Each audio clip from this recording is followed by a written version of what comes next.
sa lahat Parang po ng heartthrob, nandiyan ah. po. O, sige, ito na po si Kong Erin. Nakikinig na sa'yo, Archie. Ayun po. Ang katanungan ko po, yung tungkol po dun sa building po ng lolo ko na natayo po siya 2002, 2003 po, kung di po ako nagkakamali. Eh, hindi po naasikaso yung building permit. Ngayon, tanong ko lang po kung ano po yung maaaring maging problema, saka paano po ito maagapan.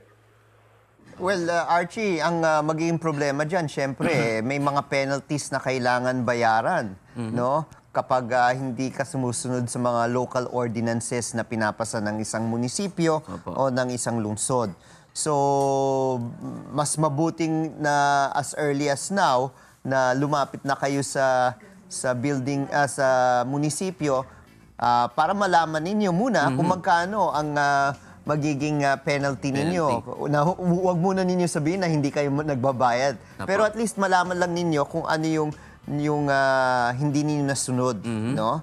At least may idea na kayo kung magkano ang babayarin ninyo. Tapos the earlier you know, the earlier na pwede niyo pag-usapan ng mga kamag-anak kung paano niyo babayaran 'yan. Tapos lumapit na kayo sa munisipyo at bayaran ninyong buo. Kung ano man ang penalty na ipapataw So hanggang dyan. penalty lang po ba yun, Kong Erin? Oh, hanggang penalty lang. No. Okay na, Archie? Well, iisipin mo, June, ewan ko kung may sanitation yan. Ay, opo. May fire. Fire, yan nga pa inisip so, ko kanina. So, ang dami yan, Opo. no?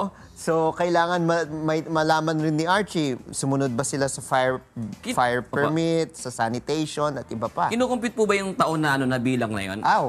Naku, matagal-tagal yan. 2000, 2015 years na yan, Archie. Hindi, 2003 natapos eh. Oo. 12 years. So, yun ang importante.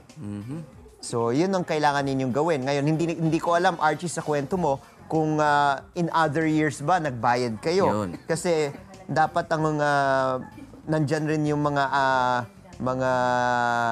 opisyalis ng munisipyo, no? Yung sanitation officer, yung Bureau of Fire Protection officer, sila mismo umiikot dyan eh.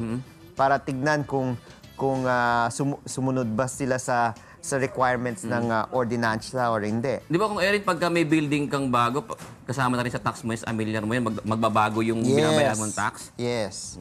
So, yan ang kailangan nilang silipin ngayon. Ano yung mga nabayaran nila o ano yung mga hindi nabayaran nila dahil once na lalapit sila, syempre lahat kailangan bayaran.